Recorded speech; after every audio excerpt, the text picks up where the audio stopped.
Hi all. അപ്പോൾ ഇന്ന് നമുക്ക് ഇതുപോലെ തന്നെ നമ്മുടെ ഇൻകം ടാക്സിലെ ഒരു പ്രീവിയസ് ഇയർ ക്വസ്റ്റ്യൻ നോക്കാം. അപ്പോൾ ഈ ഒരു ക്വസ്റ്റ്യൻ നോക്കുന്നതിന് മുന്നേ നമ്മൾ ഇന്ന് നോക്കുന്നത് അഗ്രികൾച്ചറൽ ഇൻകം. നമ്മുടെ ഇൻകം ടാക്സിൽ അഗ്രികൾച്ചറൽ ഇൻകം എന്നൊരു ടേം ഉണ്ട് അല്ലേ, അതായത് എക്സംപ്റ്റഡ് ഇൻകത്തിൽ വരുന്നതാണ് നമ്മുടെ അഗ്രികൾച്ചറൽ ഇൻകം. അപ്പോൾ ഈ ഒരു അഗ്രികൾച്ചറൽ ഇൻകത്തിൽ നമുക്ക് കുറച്ചേറെ കാര്യങ്ങൾ പഠിക്കേണ്ടതായിട്ടുണ്ട്. സോ ആ ഒരു അഗ്രികൾച്ചറൽ ഇൻകത്തിൻ്റെ കുറച്ച് തിയറി ബേസ് നമുക്ക് നോക്കിയിട്ട് ഒരു ക്വസ്റ്റ്യനിലേക്ക് പോകാം. അപ്പോൾ ഈ ഒരു ഇൻകം ടാക്സിൽ നിന്ന് നമ്മുടെ UGC നെറ്റിനും HSST കൊമേഴ്സിലും ഒക്കെ നമുക്ക് ഈ ഒരു അഗ്രികൾച്ചറൽ ഇൻകത്തിൻ്റെ ഏരിയയിൽ നിന്നൊക്കെ ക്വസ്റ്റ്യൻസ് ചോദിച്ച് കണ്ടിട്ടുള്ളതാണ്. വളരെ ഇമ്പോർട്ടൻ്റ് ആയിട്ട് പഠിച്ചു വെക്കേണ്ടതാണ്. എക്സംപ്റ്റഡ് ഇൻകം എന്ന് നമ്മുടെ സിലബസിൽ തന്നെ പറഞ്ഞിട്ടുണ്ട്. നമ്മുടെ റെസിഡൻഷ്യൽ സ്റ്റാറ്റസ് ഒക്കെ പഠിച്ചു കഴിഞ്ഞ് വരുമ്പം ഒരാളുടെ ഇൻകം അല്ലെങ്കിൽ ബേസിസ് ഓഫ് ചാർജ് ഒക്കെ കഴിയുമ്പോൾ എക്സംപ്റ്റഡ് ഇൻകം എന്ന് പറഞ്ഞൊരു സെക്ഷൻ ഉണ്ട്. ഈ ഒരു എക്സംപ്റ്റഡ് ഇൻകം എന്ന് പറഞ്ഞ സെക്ഷനിൽ നമുക്ക് ഏതൊക്കെ ഇൻകംസ് ആണ് ഇൻകം എക്സംപ്റ്റഡ് ഫ്രം ടാക്സ് എന്ന് പഠിക്കാം. സോ ഈ ഇൻകം എക്സംപ്റ്റഡ് ഫ്രം ടാക്സിൽ അഗ്രികൾച്ചറൽ ഇൻകം ഏറ്റവും ഇമ്പോർട്ടൻ്റ് ആണ്. അതിൽ നമുക്ക് കുറച്ച് കാര്യങ്ങൾ ഡീപ്പായിട്ട് നോക്കേണ്ടതായിട്ടുണ്ട്. സോ ഈ ഒരു അഗ്രികൾച്ചറൽ ഇൻകം ആണ് നമ്മൾ ഇന്ന് ഡിസ്കസ് ചെയ്യുന്നത്. അത് കഴിഞ്ഞ് നമുക്കതിൻ്റെ ഒരു ക്വസ്റ്റ്യൻ കൂടി പഠിക്കാം. So agricultural income is exempt from the payment of income tax under section 10 subsection 1. നമ്മുടെ ഇൻകം ടാക്സിന്റെ സെക്ഷൻ 10 സബ്സെക്ഷൻ 1 പറയുന്നുണ്ട് അഗ്രികൾച്ചറൽ ഇൻകം എന്ന് പറഞ്ഞാൽ എക്സംപ്റ്റഡ് ആണ്. നമ്മൾ അഗ്രികൾച്ചറൽ ഇൻകത്തിന് ടാക്സ് കൊടുക്കേണ്ടതായിട്ട് വരുന്നില്ല. അഗ്രികൾച്ചറൽ ഇൻകം നമുക്ക് ഉണ്ടായാലും നമ്മൾ അതിന് ടാക്സ് കൊടുക്കേണ്ട. അപ്പൊ ഇവിടെ നമുക്കൊരു കാര്യം നോക്കണം, എന്തിനെയാണ് അഗ്രികൾച്ചറൽ ഇൻകം എന്ന് പറയുന്നത്? അതായത് അഗ്രികൾച്ചറൽ ഇൻകത്തിന്റെ പരിധിയിൽ ഏതൊക്കെ ഇൻകംസ് വരും, ഏതൊക്കെ ഇൻകംസ് വരില്ല, അത് നമ്മൾ ഡിഫറൻഷിയേറ്റ് ചെയ്ത് പഠിച്ചു വെക്കണം. എന്തൊക്കെ അഗ്രികൾച്ചറൽ ഇൻകത്തിൽ ഇൻക്ലൂഡ് ചെയ്യും, എന്തൊക്കെ അഗ്രികൾച്ചറൽ ഇൻകത്തിൽ ഇൻക്ലൂഡ് ചെയ്യില്ല എന്ന് നമ്മൾ പ്രോപ്പറായിട്ട് പഠിച്ചു വെക്കേണ്ടതായിട്ടുണ്ട്. So integration of agricultural income is done with non agricultural income only for rate purpose. ചില കേസിൽ ഇന്റഗ്രേഷൻ നടത്താറുണ്ട്. എന്താണ് ഇന്റഗ്രേഷൻ? നമ്മുടെ നോൺ അഗ്രികൾച്ചറൽ ഇൻകത്തിന്റെ കൂടെ അഗ്രികൾച്ചറൽ ഇൻകവും കൂടി നമ്മൾ ആഡ് ചെയ്യാറുണ്ട്. എന്തിനാണ് അങ്ങനെ ചെയ്യുന്നത്? അതിന് നമ്മൾ ടാക്സ് കൊടുക്കേണ്ടതായിട്ടില്ല. പക്ഷേ ഇൻകം ടാക്സിന്റെ റേറ്റ് കാൽക്കുലേറ്റ് ചെയ്യുന്ന സമയത്ത്, ടാക്സ് റേറ്റ് കാൽക്കുലേറ്റ് ചെയ്യുന്ന സമയത്ത് നമ്മൾ ഇന്റഗ്രേറ്റ് ചെയ്യും. അതായത് അഗ്രികൾച്ചറൽ ഇൻകവും നോൺ അഗ്രികൾച്ചറൽ ഇൻകവും കൂടി ഇന്റഗ്രേറ്റ് ചെയ്യാറുണ്ട്. അങ്ങനെ ഇന്റഗ്രേറ്റ് ചെയ്യുന്നതും എല്ലായ്പ്പോഴും ഇന്റഗ്രേറ്റ് ചെയ്യാറില്ല. അതിന് കുറച്ച് കണ്ടീഷൻസ് ഉണ്ട്. ഈ ഒരു കണ്ടീഷൻസ്, ഇതിൽ പറയുന്ന ഒരു 3 കണ്ടീഷൻസ് സാറ്റിസ്ഫൈഡ് ആകുന്ന സിറ്റുവേഷനിലാണ് നമ്മൾ അഗ്രികൾച്ചറൽ ഇൻകത്തിനെ നോൺ അഗ്രികൾച്ചറൽ ഇൻകവുമായിട്ട് ഇന്റഗ്രേറ്റ് ചെയ്ത് ടാക്സ് റേറ്റ് കാൽക്കുലേറ്റ് ചെയ്യുന്നത്. റേറ്റ് കാൽക്കുലേറ്റ് ചെയ്യാൻ മാത്രമേ നമ്മൾ ഈ ഒരു അഗ്രികൾച്ചറൽ ഇൻകം ആഡ് ചെയ്യാറുള്ളൂ. അത് കഴിഞ്ഞിട്ട് നമ്മൾ ഈ ഒരു ഇൻകത്തിന് ടാക്സ് കൊടുക്കുന്നില്ല. ടാക്സ് നമ്മൾ ഈ ഒരു എമൗണ്ട് നമ്മൾ അതിൽ നിന്ന് ലെസ് ചെയ്യുന്നുണ്ട്. സോ കണ്ടീഷൻസ് ഫോർ ഇന്റഗ്രേഷൻ, നമ്മൾ അഗ്രികൾച്ചറൽ ഇൻകത്തിനെ നോൺ അഗ്രികൾച്ചറൽ ഇൻകവുമായിട്ട് ആഡ് ചെയ്യുന്ന സിറ്റുവേഷൻ ആണ്. ഈ 3 കണ്ടീഷൻ ഫുൾഫിൽ ചെയ്യുവാണെങ്കിൽ മാത്രമേ നമ്മൾ ഇന്റഗ്രേഷൻസ് നടത്താറുള്ളൂ. സോ ഫസ്റ്റ് കണ്ടീഷൻ ആണ് individual HUF, AOP, BOI and artificial juridical person have to compulsory calculate their taxable income using this method. അതായത് first condition ഒരു individual ആയിരിക്കണം, അല്ലെങ്കിൽ individual HUF, AOP, BOI, artificial juridical person. AOPയും BOIയും ഒക്കെ എന്താണെന്ന് അറിയാമായിരിക്കുമല്ലോ അല്ലേ? അസോസിയേഷൻ ഓഫ് പേഴ്സൺ അല്ലെങ്കിൽ ബോഡി ഓഫ് ഇൻഡിവിജ്വൽസ്.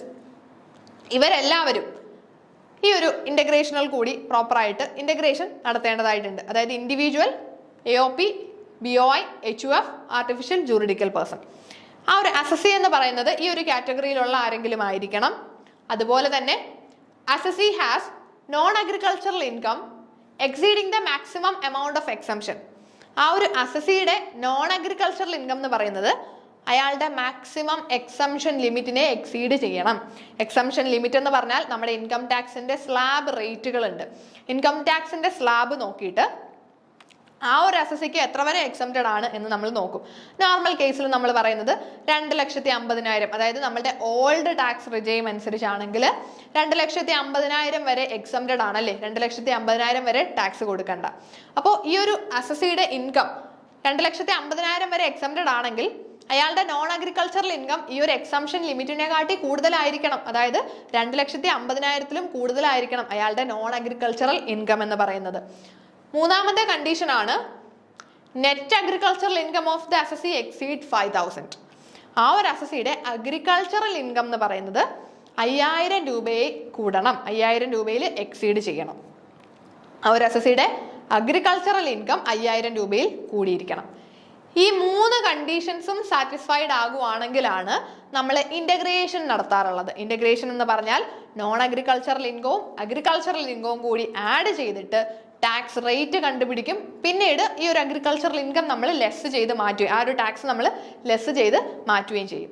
സോ ഈ ഒരു തരത്തിലാണ് നമ്മൾ ഇന്റഗ്രേഷൻ നടത്താറുള്ളത്. സോ ഈ ഇന്റഗ്രേഷൻ ചെയ്യണമെങ്കിൽ നമ്മൾ നോൺ അഗ്രികൾച്ചറൽ ഇൻകത്തിന്റെ കൂടെ അഗ്രികൾച്ചറൽ ഇൻകം ആഡ് ചെയ്ത് ടാക്സ് ലയബിലിറ്റി കണ്ടുപിടിക്കുന്ന സിറ്റുവേഷൻസ് ആണ്. ഈ ഒരു 3 കണ്ടീഷൻസ് ഫുൾഫില്ല് ചെയ്യുന്ന സിറ്റുവേഷനിൽ മാത്രമാണ് നമ്മൾ ഈ ഒരു ഇന്റഗ്രേഷൻ നടത്താറുള്ളത്. നോൺ അഗ്രികൾച്ചറൽ ഇൻകത്തിന്റെ കൂടെ അഗ്രികൾച്ചറൽ ഇൻകം ആഡ് ചെയ്യാറുള്ളൂ. ആ ഒരു സിറ്റുവേഷൻസിൽ ഒന്ന് അസസി ഈ പറഞ്ഞിരിക്കുന്ന ഇൻഡിവിജ്വലോ HUFO AOPO BOIO ആർട്ടിഫിഷ്യൽ ജൂറിഡിക്കൽ പേഴ്സണോ ആരെങ്കിലും ആയിരിക്കണം. ഈ പറഞ്ഞിരിക്കുന്ന കാറ്റഗറിയിലുള്ള ഒരാളായിരിക്കണം. അതിനോടൊപ്പം ആ അസസിയുടെ നോൺ അഗ്രികൾച്ചറൽ ഇൻകം എന്ന് പറയുന്നത് അയാളുടെ മാക്സിമം എക്സംഷൻ ലിമിറ്റിനെക്കാട്ടിൽ കൂടുതലായിരിക്കണം അയാൾക്ക് കിട്ടുന്ന നോൺ അഗ്രികൾച്ചറൽ ഇൻകം. അതായത് ഒരു ടാക്സ് കൊടുക്കേണ്ട വ്യക്തിയായിരിക്കണം, അയാൾ ടാക്സ് കൊടുക്കേണ്ട വ്യക്തിയായിരിക്കണം.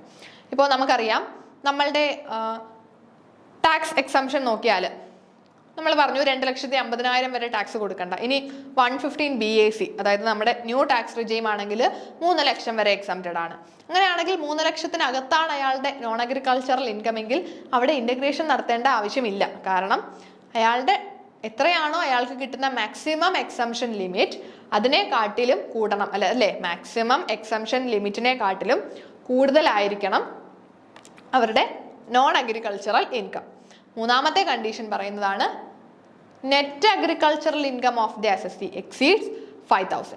ആ ഒരു അസസിയുടെ നെറ്റ് അഗ്രികൾച്ചറൽ ഇൻകം, അസസിക്ക് കിട്ടുന്ന ടോട്ടൽ അഗ്രികൾച്ചറൽ ഇൻകം എന്ന് പറയുന്നത് 5000 രൂപയെക്കാട്ടിലും കൂടുതലായിരിക്കണം. ഈ 3 കണ്ടീഷൻസും ഒരുമിച്ച് സാറ്റിസ്ഫൈഡ് ആകുന്ന കേസിലാണ് ഇന്റഗ്രേഷൻസ് നമ്മൾ നടത്താറുള്ളത്. ഈ ഒരു ഭാഗം നിങ്ങൾക്ക് ക്ലിയർ ആയി എന്ന് വിശ്വസിക്കുന്നു. സോ നമ്മൾ ഇന്റഗ്രേഷന്റെ കണ്ടീഷൻസ് പഠിച്ചു. ഇനി ഏറ്റവും ഇമ്പോർട്ടൻ്റ് ആയിട്ട് ഈ ഒരു ഏരിയയിൽ നമ്മൾ നോക്കേണ്ട ഒരു കാര്യമാണ് എന്തൊക്കെയാണ് അഗ്രികൾച്ചറൽ ഇൻകത്തിൽ ഇൻക്ലൂഡ് ചെയ്യും, എന്തൊക്കെ അഗ്രികൾച്ചറൽ ഇൻകത്തിൽ ഇൻക്ലൂഡ് ചെയ്യില്ല. ഇത് നമ്മൾ ഡിഫറൻഷിയേറ്റ് ചെയ്ത് പഠിക്കണം. ഈ ഒരു ഏരിയാസിൽ നിന്ന് ക്വസ്റ്റ്യൻസ് വരുന്നതാണ്, നമുക്ക് ചെറിയ കൺഫ്യൂഷൻ ഉണ്ടാക്കാനും ചാൻസ് ഉള്ളതാണ്. സോ അഗ്രികൾച്ചറൽ ഇൻകമായിട്ട് നമ്മൾ കണക്കാക്കുന്നത് എന്തൊക്കെയാണ്? Income from the sale of seeds, വിത്തുകൾ വിറ്റ് കിട്ടുന്ന ഇൻകം, സെയിൽ ഓഫ് സീഡ്സ് അത് അഗ്രികൾച്ചറൽ ഇൻകം ആണ്. Then income from growing flowers and creepers, ഫ്ലവേഴ്സും ക്രീപ്പേഴ്സും ഒക്കെ വളർത്തി അതിൽ നിന്ന് കിട്ടുന്ന ഇൻകം അതും അഗ്രികൾച്ചറൽ ഇൻകം ആയിട്ട് കണക്കാക്കാം.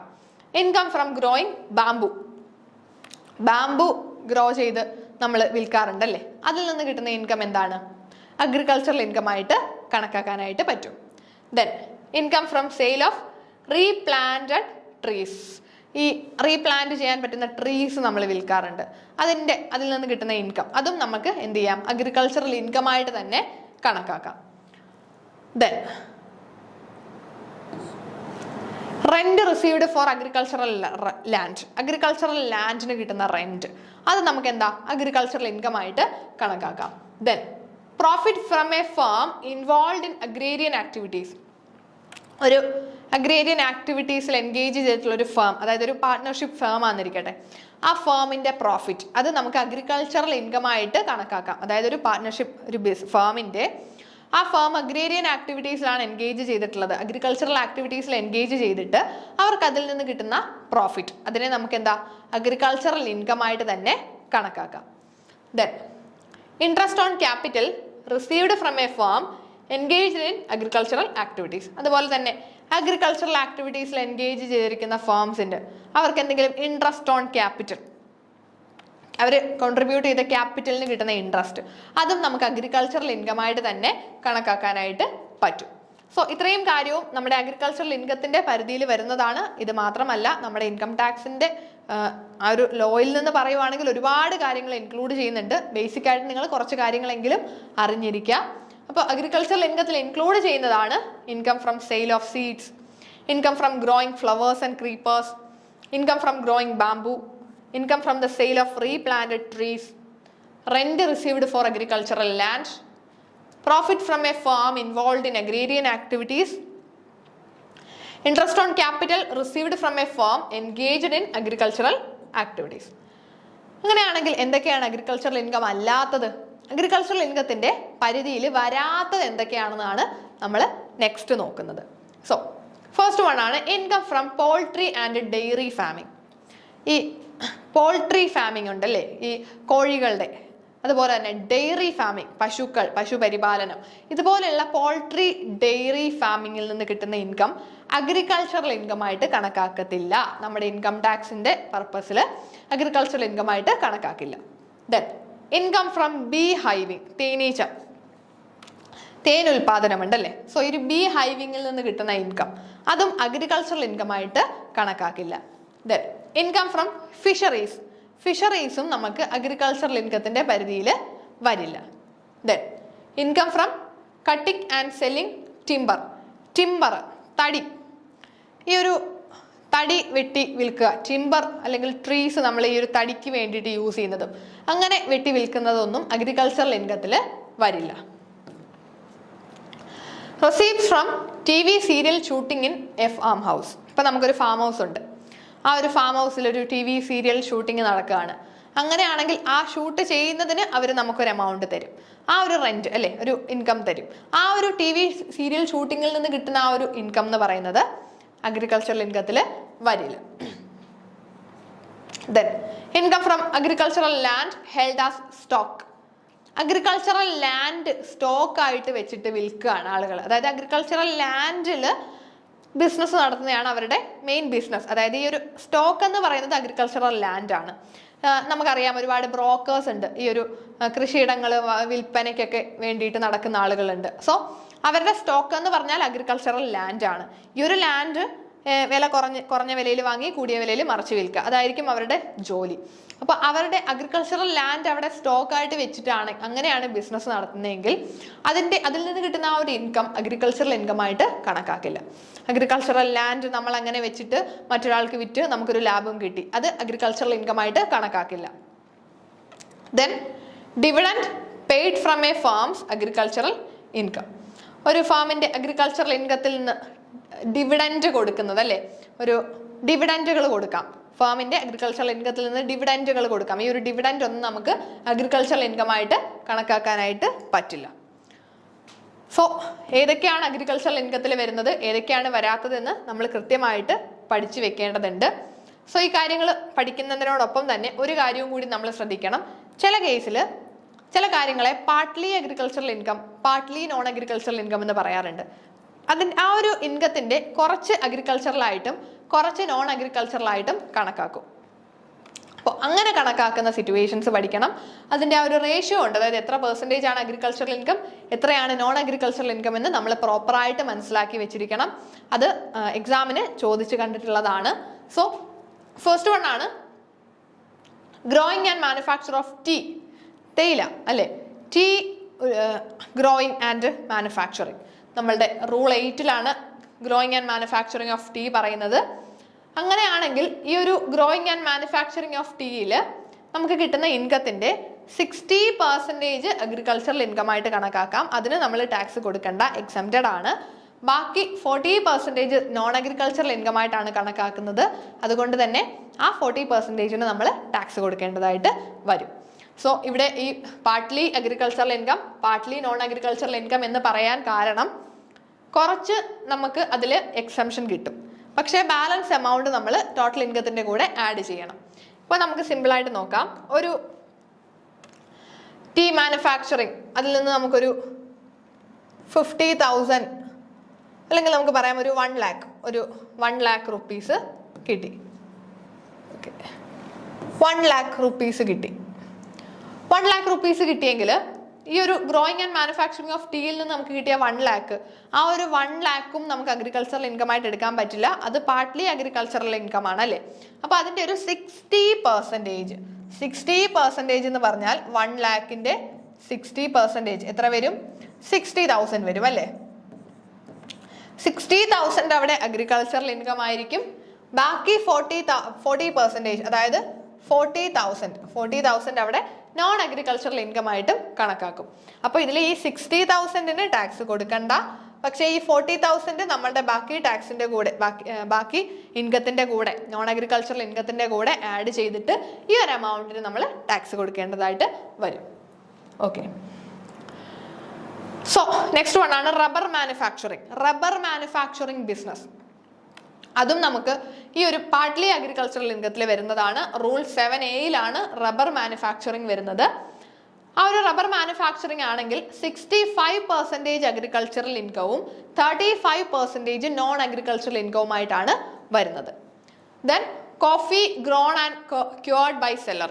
കോഫി, നമ്മുടെ കോഫിയുടെ ബിസിനസ് ഉണ്ട് അല്ലേ. സോ ഈ കാപ്പിക്കുരു ഗ്രോ ചെയ്ത് അത് ക്യൂർ ചെയ്തെടുക്കും. അതായത് ഈ ഒരു കാപ്പിക്കുരു നമ്മൾ വളർത്തി ആ ഒരു ചെടിയിൽ നിന്ന് അത് ക്യൂർ ചെയ്ത് മാറ്റിയെടുക്കാറുണ്ട് അല്ലേ. സോ ഈ ഒരു കോഫി ഗ്രോൺ ആൻഡ് ക്യൂർഡ് ആണെങ്കിൽ അത് നമ്മളുടെ റൂൾ 7B ഐയിലാണ് വരുന്നത്. സോ റൂൾ 7B ഐയിൽ നമുക്ക് അഗ്രികൾച്ചറൽ ഇൻകമായിട്ട് അതിനെ വരുന്നത്, അതായത് കോഫി ഗ്രോൺ ആൻഡ് ക്യൂർഡ് ആണെങ്കിൽ 75% അഗ്രികൾച്ചറൽ ഇൻകവും 25% നോൺ അഗ്രികൾച്ചറൽ ഇൻകവുമായിട്ടായിരിക്കും കണക്കാക്കുന്നത്. ഇനി ഈ ഒരു കോഫിയെ തന്നെ മറ്റൊരു ഡിവിഷനും കൂടി വരുന്നുണ്ട്. Coffee grown, cured, roasted and grounded by the seller in India with or without mixing any flavouring ingredients. Coffee grow ചെയ്തു, അത് അവരിന്ന് ക്യൂർ ചെയ്തെടുത്തു ചെടിയിൽ നിന്ന്, അത് റോസ്റ്റ് ചെയ്തു. ഇനി നമ്മളിവിടെ ഗ്രോൺ ആൻഡ് ക്യൂർ മാത്രമേ പറഞ്ഞുള്ളൂ. ഈ ഒരു കേസിലോട്ട് വരുമ്പം coffee grown, cured, roasted and grounded by seller in India with or without mixing any flavouring. എന്തെങ്കിലും ഫ്ലേവറിംഗ് ഒക്കെ മിക്സ് ചെയ്താലും ഇല്ലെങ്കിലും ഈ ഒരു grown, cured, roasted and grounded ആണെങ്കിൽ അത് റൂൾ 7B(a) വരും. അവിടെ അഗ്രികൾച്ചറൽ ഇൻകമായിട്ട് 60% നമ്മൾ അഗ്രികൾച്ചറൽ ഇൻകമായിട്ട് എടുക്കും, 40% നോൺ അഗ്രികൾച്ചറൽ ഇൻകമായിട്ടും കണക്കാക്കും. സോ ഈ ഒരു പാർട്ട്ലി അഗ്രികൾച്ചറൽ ഇൻകം എന്ന് പറയുന്നത് വളരെ ഇമ്പോർട്ടൻ്റ് ആണ്, പഠിച്ചു വെക്കേണ്ടതാണ്. ഓക്കെ, ഇനി നമുക്ക് ഇതിനെ ബേസ് ചെയ്തൊരു ക്വസ്റ്റ്യൻ നോക്കാം. So which of the following is not considered agricultural income for tax purpose? ഇതിലേതാണ് ടാക്സ് പേർപ്പസിന് അഗ്രികൾച്ചറൽ ഇൻകം ആയിട്ട് കണക്കാക്കാത്തത്? First one, income from sale of produce grown on a farm. Agricultural income ആണല്ലേ. Then income from raising poultry ഫാമിങ്ങിൽ നിന്നുള്ള income agricultural income ആണോ? നമ്മളിപ്പോൾ already അത് പഠിച്ചതേ ഉള്ളൂ. അപ്പോൾ തന്നെ നമുക്ക് ആൻസർ കിട്ടി. ഓപ്ഷൻ ബി ആണ് ഇവിടുത്തെ കറക്റ്റ് ആൻസർ അല്ലേ. Income from raising poultry agricultural income അല്ല, നോൺ അഗ്രികൾച്ചറൽ ആണ്. Then income from farming on rented land, അത് അഗ്രികൾച്ചറൽ ഇൻകം തന്നെയാണ്. ഇൻകം ഫ്രം പ്രോസസ്സിംഗ് അഗ്രികൾച്ചറൽ പ്രൊഡ്യൂസുകളെ, അതായത് ആ പ്രൊഡക്റ്റുകളെ പ്രോസസ്സ് ചെയ്യുന്നതിൽ നിന്ന് കിട്ടുന്ന ഇൻകം, അത് നമുക്ക് ക്യൂറിങ്, അതെല്ലാം നമ്മൾ ഇതിൽ വരുന്നതാണ് കേട്ടോ. അപ്പോൾ ഇതും നമ്മളുടെ അഗ്രികൾച്ചറൽ ഇൻകത്തിൽ വരുന്നതാണ്. സോ ഇവിടെ ഓപ്ഷൻ ബി ആണ് കറക്റ്റ് ആൻസർ. അപ്പോൾ നമ്മൾ അഗ്രികൾച്ചറൽ ഇൻകം എന്ന് പറയുന്നത് വളരെ ഇമ്പോർട്ടൻ്റ് ആയിട്ടുള്ള ഒരു ആസ്പെക്റ്റ് ആണ് നമ്മുടെ ഈ ഒരു ഇൻകം ടാക്സിൽ. അപ്പോൾ എക്സംപ്റ്റഡ് ഇൻകം സെക്ഷൻ 10 സബ്സെക്ഷൻ 1 വരുന്ന എക്സംപ്റ്റഡ് ഇൻകം ആണ് അഗ്രികൾച്ചറൽ ഇൻകം. അഗ്രികൾച്ചറൽ ഇൻകത്തിൽ നമ്മൾ ഈ പറഞ്ഞ പോലെ അതിൻ്റെ ഇൻ്റഗ്രേഷൻ എന്താണെന്ന് നമ്മൾ പഠിച്ചു. ഏതൊക്കെ സിറ്റുവേഷൻ ഇൻ്റഗ്രേഷൻ ചെയ്യണമെങ്കിലുള്ള കണ്ടീഷൻസ്, 3 കണ്ടീഷൻസിനെ പറ്റി പറഞ്ഞു. ദെൻ ഏതൊക്കെയാണ് അഗ്രികൾച്ചറൽ ഇൻകത്തിൽ വരുന്നത്, ഏതൊക്കെയാണ് നോൺ അഗ്രികൾച്ചറൽ ഇൻകം, അത് നിങ്ങൾ ഡിഫറൻഷിയേറ്റ് ചെയ്ത് തന്നെ പഠിച്ചു വെച്ചേക്കുക. ദെൻ പാർട്ട്ലി അഗ്രികൾച്ചറൽ ഇൻകവും നമ്മൾ ഡിസ്കസ് ചെയ്തു. ഏതാണ് പാർട്ട്ലി അഗ്രികൾച്ചറൽ ഇൻകം, അതിൻ്റെ ആ ഒരു പെർസെൻറ്റേജ്, നമ്മൾ ഈ കണ്ട ഒരു പെർസെൻറ്റേജ് വളരെ ഇമ്പോർട്ടൻ്റ് ആണ്. നിങ്ങളത് പ്രോപ്പറായിട്ട് പഠിച്ചു വെച്ചേക്കുക. സോ ഈ ഒരു തരത്തിലാണ് നിങ്ങൾ ഈ ഒരു ഏരിയയിൽ ഡിസ്കസ് ചെയ്യേണ്ടത്. Thank you.